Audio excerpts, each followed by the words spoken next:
Convidamos agora o diretor jurídico da Cassiopar, o Dr. Rui Fonsati Júnior, que vai abordar a palestra sobre as mudanças na legislação para as eleições 2022.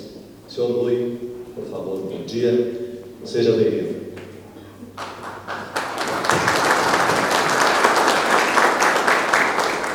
Bom dia, pessoal.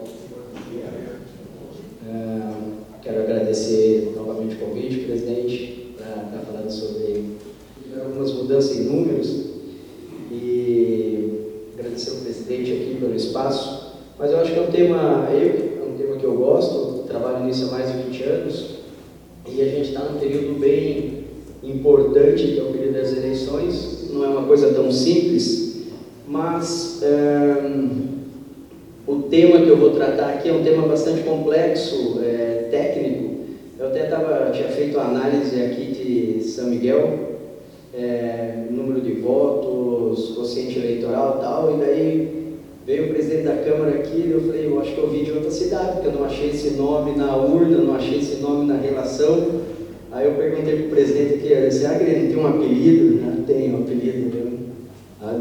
Pelo apelido eu te achei. Sei até quantos votos você fez. Mas vamos lá, pessoal. Quando a gente fala em processo eleitoral, alterações nas eleições, a gente sempre tem na cabeça assim, muda demais, por que muda tanto? Toda eleição, nós temos que reestudar todo o direito eleitoral, inclusive essa é uma das questões de ter poucos advogados que trabalham com direito eleitoral, porque é um xarope mesmo, toda eleição muda. E muda por conta disso, que a gente nunca concorda com o processo eleitoral, principalmente com as regras do processo eleitoral e do sistema de escolha. A gente ouve muito aquela frase, né? Essa Câmara que está aí não me representa, esse prefeito não me representa, esses deputados não me representam, mas representam quem então? Fomos nós que colocamos eles lá, ou nos omitimos e alguém escolheu no nosso lugar. Então, essa frase ela é muito atual, né? Mas ela foi tirada lá de um jornal, o Diário, de 1872.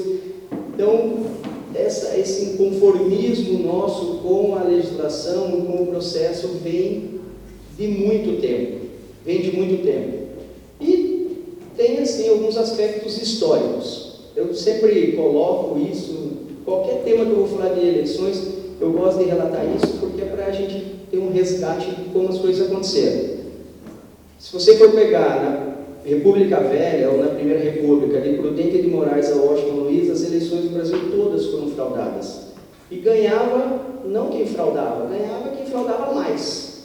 Então, nós tínhamos todo quanto é tipo de fraude, voto por procuração, voto do cabresto, voto de tudo. E na última eleição, inclusive, da República Velha, entre Getúlio Vargas e Júlio Prestes, quem ganhou foi Júlio Prestes, mas ganhou porque no entendimento de Getúlio Vargas fraudou mais, e Getúlio Vargas não concordou, pegou em armas, fez a revolução, que todos conhecem, sangrenta, e tomou o poder. Chama um amigo dele, Assis Brasil, que era um jurista do Rio Grande do Sul, adversário político no Rio Grande do Sul, inclusive, e fala, olha, você tem uma atribuição, quero que você crie um código eleitoral, vamos criar uma justiça eleitoral, para que quando alguém não concordar com a eleição, pelo menos tenha os meios jurídicos para se contestar e não ter que, cada vez, fazer uma revolução, pegar em armas e tudo mais. E Assis Brasil, em 1932, institui o primeiro Código Eleitoral, um marco na nossa legislação, primeira vez que nós vamos ouvir falar em partido político e tal, e permitir que as mulheres votem. Até então as mulheres nem votavam. E só que era só mulheres que tinham um emprego garantido, tinha todo um regramento. Em 1932, quem quiser pode pegar no Google aí agora, Código Eleitoral 1932, artigo 57.2.2, previa lá uma máquina para votar. Então a gente vai falar de urna eletrônica desde 1932, não era eletrônica, era uma máquina que se previa a possibilidade do Brasil ter uma máquina para votar.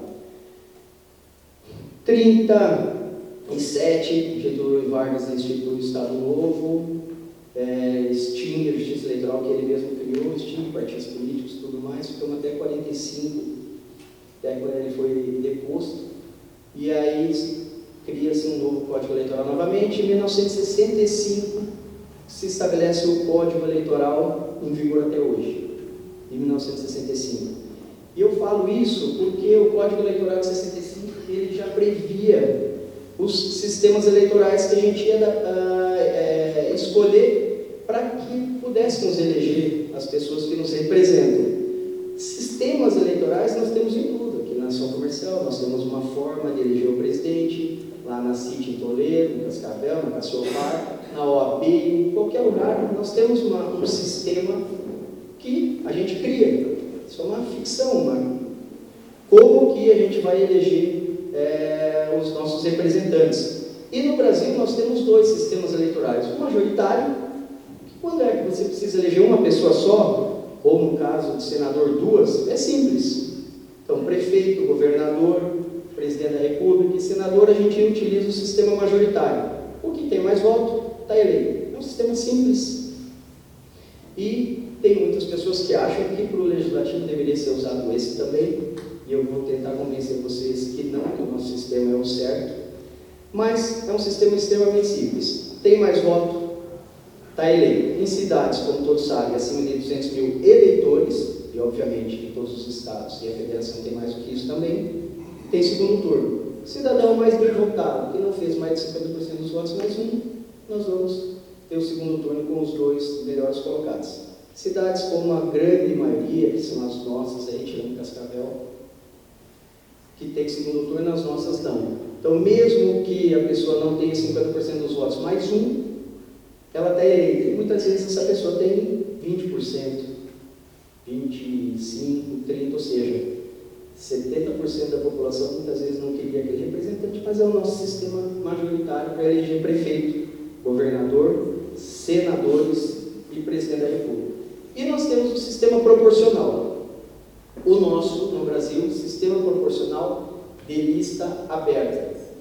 Nós temos o sistema proporcional de lista fechada. Pelo sistema proporcional, para eleger os nossos representantes no parlamento, nós utilizamos uma fórmula de se achar um quociente eleitoral, uma criação muito bem estudada, que tem suas falhas sim, mas ao longo do tempo ela tem sido alterada e o foco principal da minha palestra aqui, dessa conversa nossa, vai ser a alteração do sistema proporcional que teve esse ano. Por que para o parlamento, portanto, Câmara de Vereadores, Assembleia Legislativa e Câmara dos Deputados nós temos o sistema proporcional? Porque o parlamento precisa retratar a realidade social.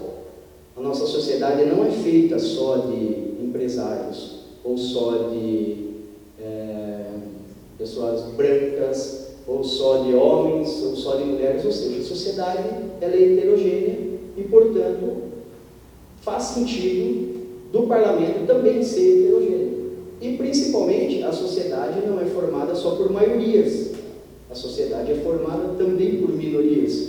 E, portanto, essa fórmula visa preservar a possibilidade da minoria também participar do parlamento. Ah, mas a minoria no parlamento ela não vai conseguir ganhar nenhuma votação, mas ela tem uma coisa que é extremamente importante, que é o direito de voz, o direito de falar, de se manifestar. Eu sempre cito como exemplo, eu fui diretor jurídico de um consórcio de saúde e eu acompanhava muito a licitação de bolsa de colostomia. As pessoas que usam, eu fiz são 400 mil pessoas no Brasil, segundo o Ministério da Saúde, que usa bolsa de colostomia.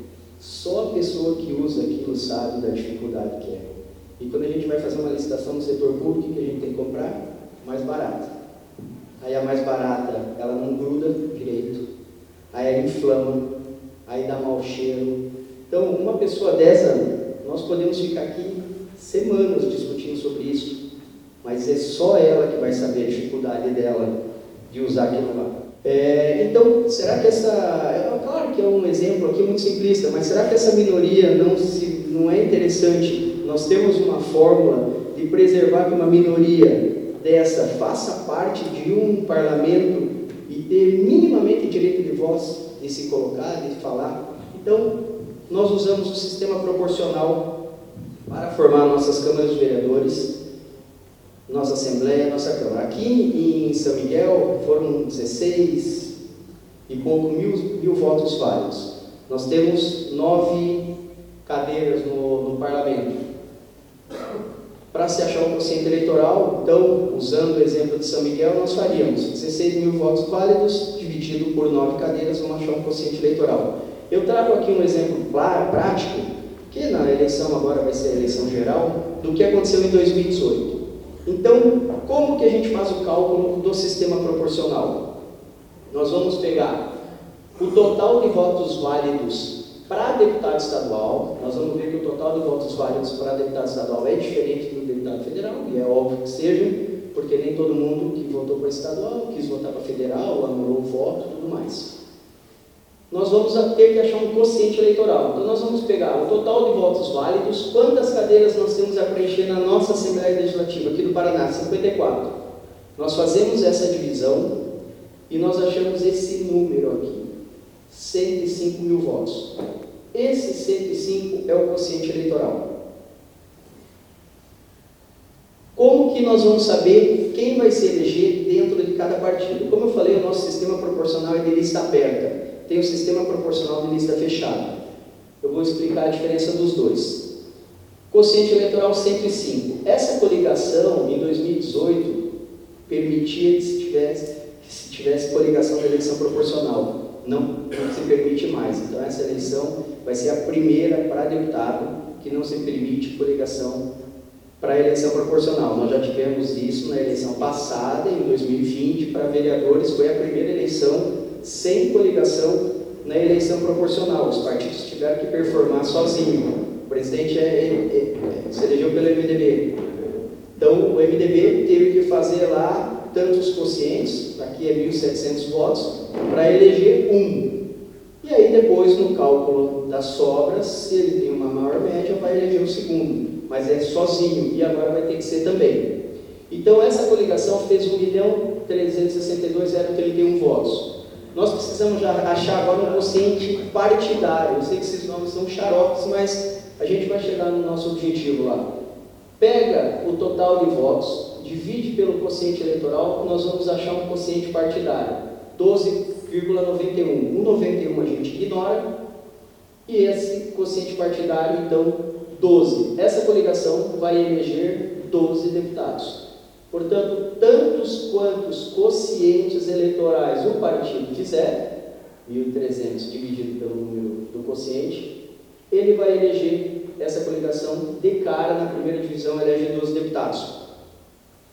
Por que o nosso é de lista aberta? Porque vai eleger os 12 mais bem votados. Tem alguns sistemas de alguns países que a gente fala que é o sistema proporcional de lista fechada, que quem define quem vai eleger é o partido. O partido internamente fala, olha, então você, eu, meu filho, enfim, quem ele quiser, e ele põe a lista. É um sistema, pode ser mais transparente até, porque você já sabe quem vai se eleger dentro daquele partido. Eu penso que o nosso é mais democrático. Elege os 12 primeiros deputados mais bem votados dentro dessa coligação. Só que se a gente fizer isso com todos aqui, é o exemplo que aconteceu em 2018. Então, essa coligação que eu mostrei antes fez 1.300.000, essa 900, tal. Todos esses aqui nós pegamos, dividimos pelo quociente eleitoral, achamos o quociente partidário. Então, essa coligação de cara elegeu 12, essa 9, 7 e por diante. Quantas vagas a gente preencheu nessa primeira divisão? 46. Só que, como a gente sabe, nós temos que preencher 54 cadeiras para deputado estadual. Como que a gente vai achar essas 8 últimas vagas?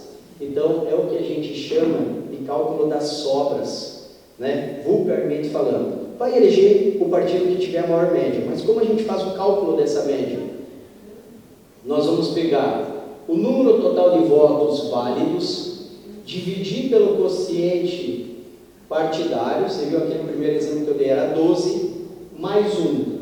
Esse mais 1 a lei determinou que se colocasse. E aí, nós fizemos, isso vai acontecer com todos os partidos, nós vamos estabelecer uma média. O partido que tiver a maior média, elege mais 1.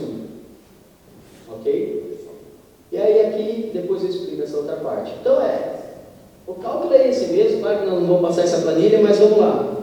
Essa coligação então fez 1.300.000, de cara elegeu 12, 46, mas nós precisamos eleger 54.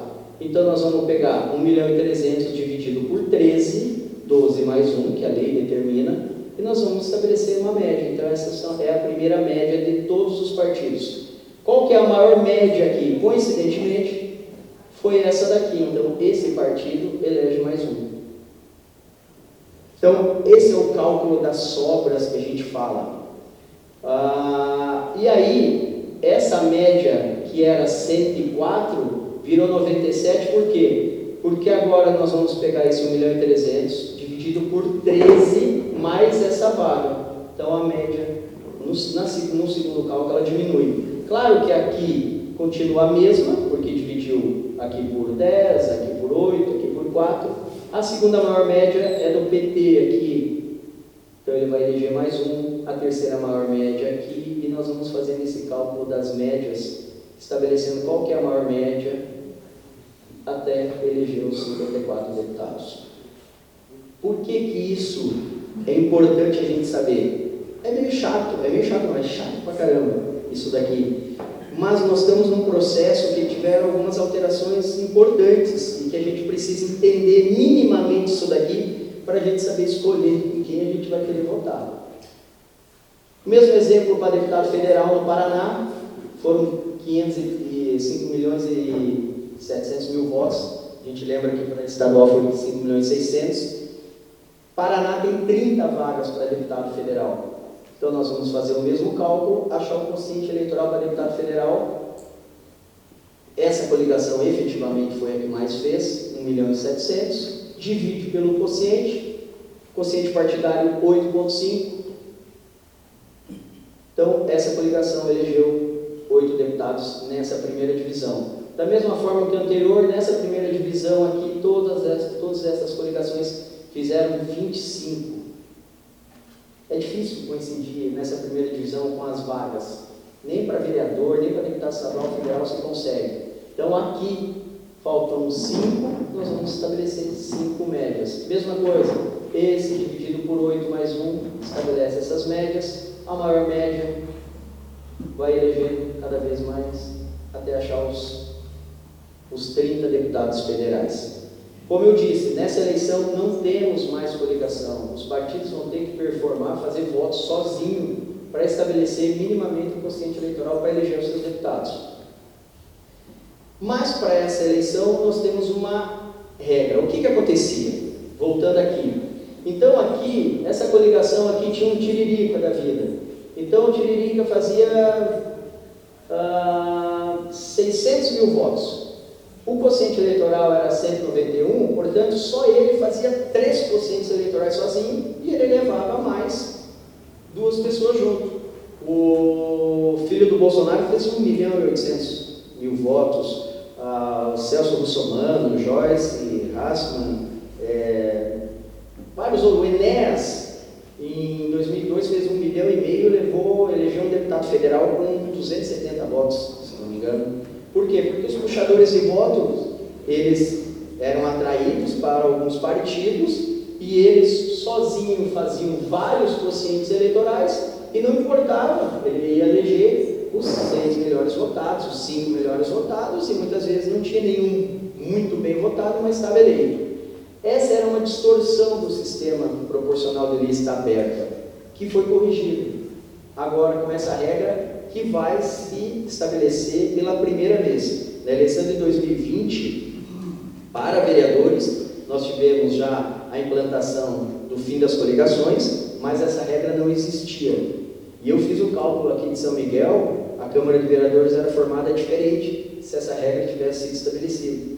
Saía um dos vereadores que está lá, entraria outro, Rio de Janeiro tinha feito também, mudava, Foz mudava substancialmente, Toledo eram 4 vereadores não estariam no parlamento, Cascavel 5, portanto, essa regra é muito importante. O que diz essa regra?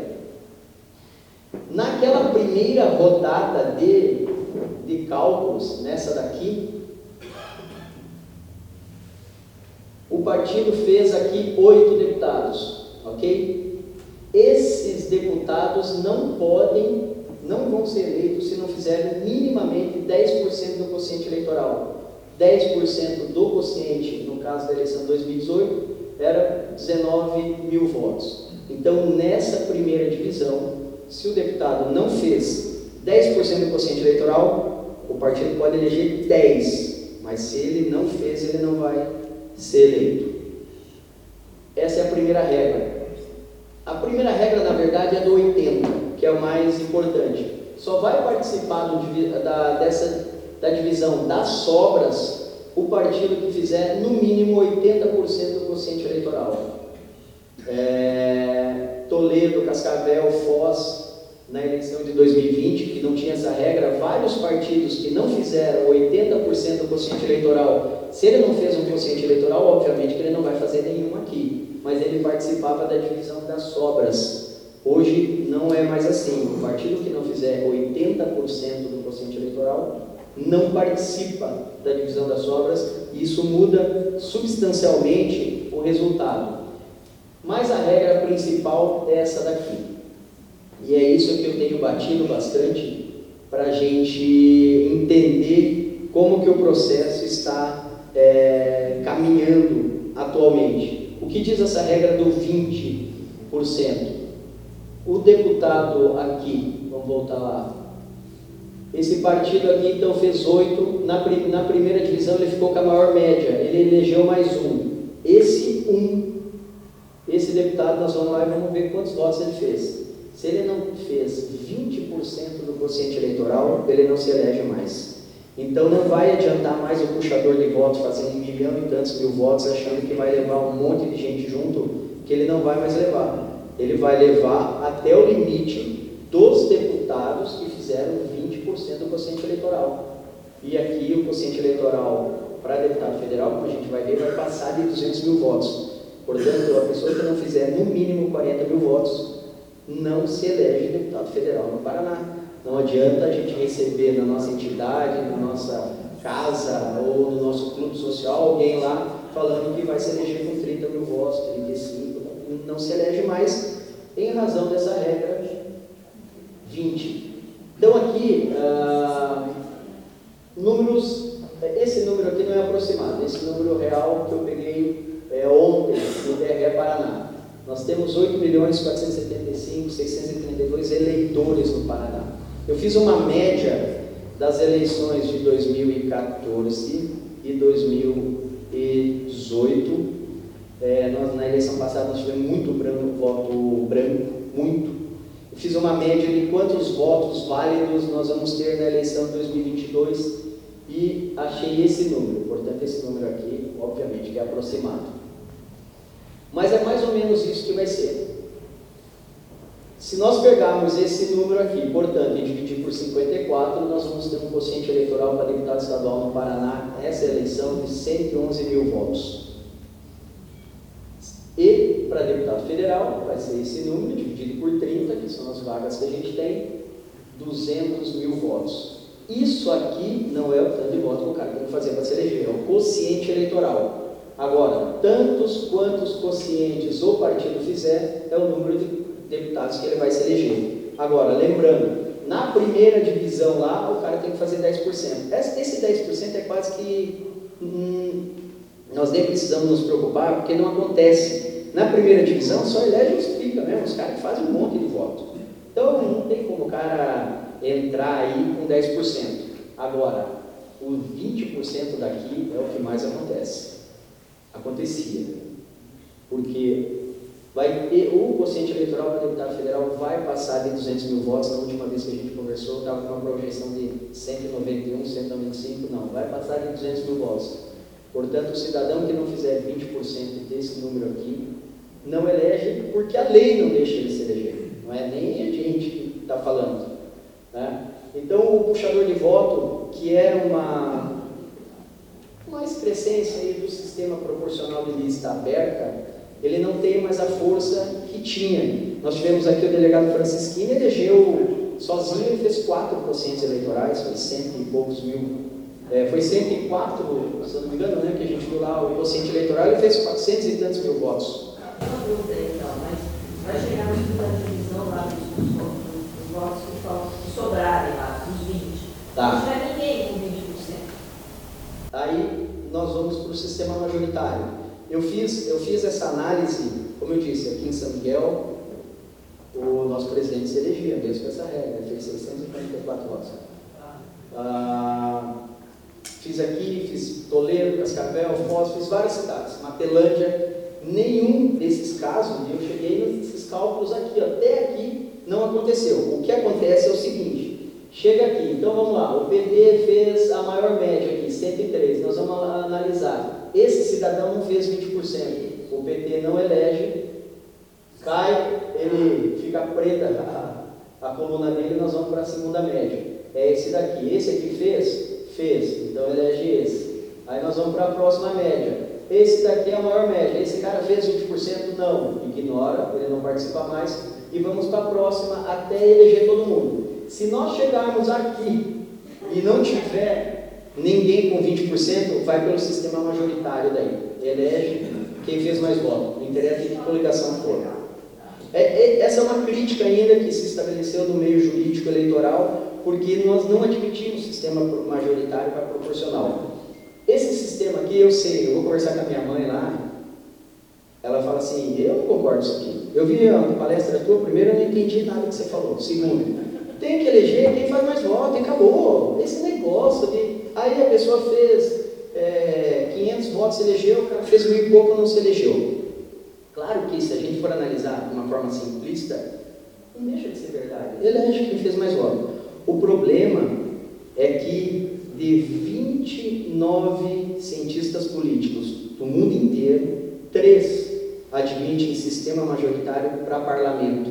Os outros 23, 82% dos países usam o sistema proporcional para eleger a Câmara de Vereadores, porque é a fórmula achada, a fórmula não é exatamente essa, nos Estados Unidos cada estado tem a sua tal, mas é a fórmula achada para tentar reproduzir a sociedade dentro do parlamento. Então, quando a gente reclama de uma Câmara de Vereadores, a gente está reclamando da gente, é a nossa sociedade que está lá daquela fórmula. Por quê? Porque nós temos que tentar fazer com que a minoria seja representada. E outra, o nosso sistema, como eu falei na outra vez, é partidário. Não adianta. A gente fala assim, não, eu não voto no partido, eu voto na pessoa. Meu amigo, você está votando errado. Porque quando ele for eleito, ele vai chegar lá na Assembleia Legislativa ou vai chegar na Câmara Federal, ele vai ter o líder da bancada dele, que vai votar por ele. Vários projetos não vão nem a plenário, é votado pelos líderes. A participação em comissões, ela é partidária, né? A participação em todos os debates no parlamento, ele é partidário. E ainda mais agora, no parlamento, o cara que se elege por um partido, se ele quiser sair, ou ele tem aquelas causas fixadas em lei, ou se não, se ele sair do partido por qualquer motivo, ele vai perder o mandato. Tanto que o mandato é do partido, não é dele. E tem gente que fala assim, mas eu tenho um vídeo, ainda bem que eu lembrei, no TikTok aí, rolando, tá um cara falando e ele convence. Até o Pedro Furlan me mandou, o irmão do Flávio, falou assim, um contraponto. Realmente é um contraponto que ele faz. Ele fala o seguinte, vocês sabiam que na Câmara dos Deputados, vou pegar o deputado federal aqui, 5% se elegeram sozinho para a Câmara dos Deputados, que fizeram mais do que o quociente eleitoral, 5%, 95% não teriam, tem legalidade, mas não teriam legitimidade para estar lá, ele fala. É uma aberração isso daí, porque o quociente eleitoral é uma fórmula que a gente faz para que os partidos consigam eleger os mais bem votados, mas se proteger uma minoria. Vamos fazer uma análise aqui. Se a gente pegar nós 5 aqui e montar um partido, mas eu não sou o cara que faz um monte de voto, nenhum de nós somos, mas nós somos aí até, sei lá, eu faço 30, outro 35, outro tal, e conseguimos alcançar um quociente eleitoral, ok? Nós vamos eleger um. Mas o nosso partido, a nossa comunidade vai ser representada pelo menos no parlamento. Então o quociente eleitoral, essa fórmula, não tem nada a ver com quantidade de voto que o cidadão tem que fazer para se eleger. Ele fala o seguinte: então 95% das pessoas que estão no Congresso Nacional não têm legitimidade para estar lá. Por quê? Porque eles não se elegeram sozinhos com os votos dele. Claro que eles se elegeram sozinhos. Eles se elegeram com o voto que eles deram para o partido alcançou o quociente eleitoral e ele está lá. Essa fórmula é só para isso, não é para calcular o Tiririca fez 1 milhão e tanto, portanto ele tem legitimidade porque ele fez mais do que o quociente. Isso aqui é uma ficção, não existe em lugar nenhum. É uma criação, uma fórmula para se fazer representar. Então, no Paraná é essa a realidade que a gente vai enfrentar. Então, se alguém falar para vocês que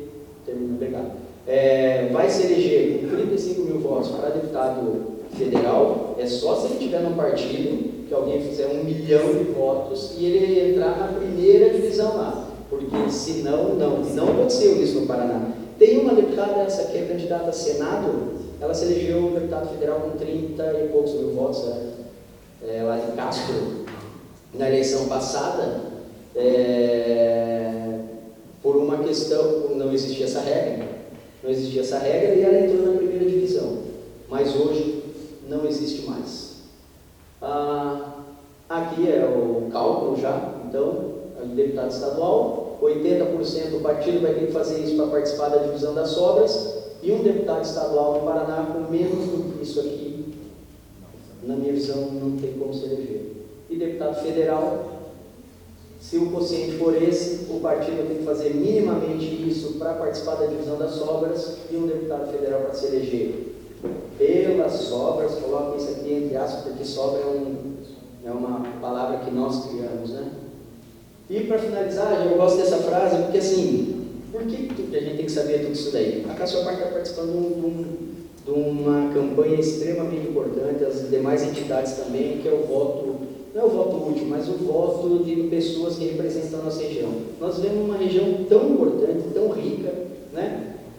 Uma locomotiva efetivamente para o nosso país em todos os aspectos, e nós corremos um sério risco de não termos uma representatividade interessante nessas eleições, principalmente em razão de regras novas. Então, se a gente está nesse processo, minimamente nós temos que conhecer a regra do jogo para saber diferenciar e para saber direcionar as nossas energias também.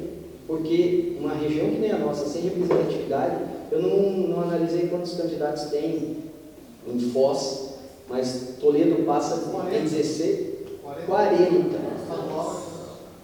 40, Toledo tem 16, Cascavel 20 e tantos, né? E não sei se todas essas pessoas vão conseguir performar de uma certa maneira a ponto de nós termos representante. Então, eu quero novamente agradecer. Eu sei que o tema é chato, mas é importante a gente saber onde a gente está pisando e entender um pouquinho a regra do jogo. Obrigado, gente.